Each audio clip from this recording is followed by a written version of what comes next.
Hello everyone, உங்களுக்கு e-commerce ரிலேட்டடாக என்ன டவுட் இருந்தாலும் கமெண்ட்டில் கேளுங்க. நான் வித்தின் 4 ஹவர்ஸில் உங்களுக்கு ரிப்ளை பண்ணுறேன். நம்மளோட சேனல் மந்த்லி எனக்கு எவ்வளோ ப்ராஃபிட் வருது அப்படிங்கிறத கரெக்டாக தெரிஞ்சுக்கணும் அப்படின்னு சொல்லி கேட்டிருந்தாங்க. ஸோ அதை பற்றி தான் இன்றைக்கி நம்ம வீடியோவில் பார்க்க போகிறோம். உங்களோட செல்லர் டேஷ்போர்டில் போயிட்டு மெனு அப்படிங்கிறத கிளிக் பண்ணிவிட்டு பேமெண்ட்ஸ் அப்படிங்கிறத கிளிக் பண்ணுங்கள். இதில் வந்து லாஸ்ட்டாக ரிப்போர்ட்ஸ் ரெபாசிட்ரின்னு இருக்கும், இதை கிளிக் பண்ணிக்கோங்க. இந்த இடத்துல அக்கௌண்ட் டைப் அப்படிங்கிறதுல ஆல் அப்படின்னு கொடுத்துக்கோங்க. ரிப்போர்ட் டைப் அப்படிங்கிறதுல டிரான்சாக்ஷன் அப்படிங்கிறத கொடுத்துருங்க. ரிப்போர்ட்டிங் டேட் ரேஞ்ச் அப்படிங்கிறதுல மந்த் அப்படின்னு கொடுத்தீங்க அப்படின்னா ஒரு பர்டிகுலர் மந்த்துக்கு என்ன அப்படிங்கிறது நீங்கள் பார்த்துக்கலாம். கஸ்டம் டேட் ரேஞ்ச் கொடுத்தீங்கன்னா இந்த டேட்லேருந்து இந்த டேட் வரைக்கும் அப்படின்னு சொல்லி பார்த்துக்கலாம். ரிக்வெஸ்ட் ரிப்போர்ட் அப்படிங்கிறத கிளிக் பண்ணுங்கள். ரிஃப்ரெஷ் பண்ணீங்க அப்படின்னா உங்களுக்கு இந்த மாதிரி டவுன்லோட் சிஎஸ்வி அப்படிங்கிற ஆப்ஷன் காமிக்கும். தென் டவுன்லோட் சிஎஸ்வி அப்படிங்கிறத கொடுத்துட்டு டவுன்லோட் பண்ணிக்கோங்க ஃபைலை. இந்த ஃபைலை ஓப்பன் பண்ணிவிட்டு இந்த மேலே வந்து ஃபுல்லாக செலக்ட் பண்ணுற ஆப்ஷன் இருக்கும், அதை கிளிக் பண்ணி காப்பி கொடுத்துக்கோங்க. ஹோம் ப்ரௌசரில் போயிட்டு sheet.new அப்படின்னு சொல்லி போடுங்க.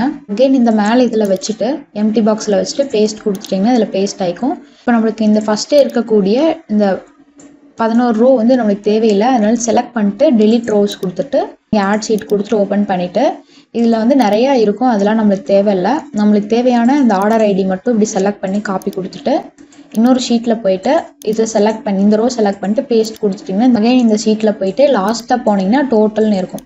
இதை வந்து கிளிக் பண்ணி காப்பி பண்ணிட்டு அகைன் ஷீட் 2க்கு வந்து இந்த பி அப்படிங்கிறத கிளிக் பண்ணி இதை வந்து பேஸ்ட் பண்ணிக்கோங்க. அண்ட் பி இதை வந்து செலக்ட் பண்ணிவிட்டு இன்செர்ட் அப்படிங்கிறதுல போயிட்டு இங்கே வந்து பைவட் டேபிள் அப்படின்னு இருக்கும், இதை வந்து கொடுத்துருங்க. கிரியேட் கொடுத்துட்டிங்கன்னா இன்னொரு பைவட் டேபிள்னு ஒரு ஷீட் வந்து கிரியேட் ஆகிக்கும். மாதிரி செரப்ரோ ஹீலியம் 10 இதெல்லாம் வந்து ப்ரைஸ் அதிகமாக இருக்கும், நான் எப்படி யூஸ் பண்ணணும்னு சொல்லிட்டு. ஸோ ஹீலியம் 10ஓட ப்ரைஸ் பார்த்தீங்க அப்படின்னா ஸ்டார்டர் பிளானே வந்துட்டு $39 இருக்கும். ஸோ அதுக்கே வந்து 3000க்கு மேலே வந்துடும். பட் நாங்கள் வந்து உங்களுக்கு இந்த டைமண்ட் பிளானை கம்மி ப்ரைஸ்க்கு கொடுக்குறோம், மந்த்லி 700க்கு மட்டும். இதில் வந்து இந்த டூல்ஸ் எல்லாம் இருக்கக்கூடிய அந்த product research, listing optimisation, keyword research இது எல்லாமே வந்து நீங்கள் யூஸ் பண்ணிக்கலாம். அண்ட் ஆல்சோ வந்து பார்த்தீங்கன்னா இந்த மாதிரி எக்ஸ்டென்ஷனும் வந்து நீங்கள் யூஸ் பண்ணிக்க முடியும். ஸோ இந்த டூல் வேணும் அப்படின்னு நினச்சிங்கன்னா நம்ம சேனலில் இந்த மாதிரி கமெண்ட் வந்து பின் பண்ணி வச்சுருப்பேன். ஸோ இந்த லிங்க்கை நீங்கள் கிளிக் பண்ணிங்கனாலே போதும், என்னோட வாட்ஸ்அப் ரீடைரக்ட் ஆகும். நீங்கள் எந்த டூல் வேணும் அப்படிங்கிறத கேளுங்க. ஸோ இதில் பார்த்தீங்கன்னா ஹீலியம் 10 டைமண்ட், ChatGPT ப்ளஸ், கேனோப்ரோ இந்த மாதிரி 3 டூல்ஸ் அவைலபிளாக இருக்குது. வாட்ஸ்அப் பண்ணுங்கள், நான் உங்களுக்கு வந்து டீட்டெயில்ஸ் சொல்கிறேன். இதில் நம்ம என்ன பண்ணணும்னா இந்த ரோ அப்படிங்கிறதுல ஆடு கொடுத்துட்டு ஆர்டர் ஐடி அப்படின்னு சொல்லி கொடுங்க.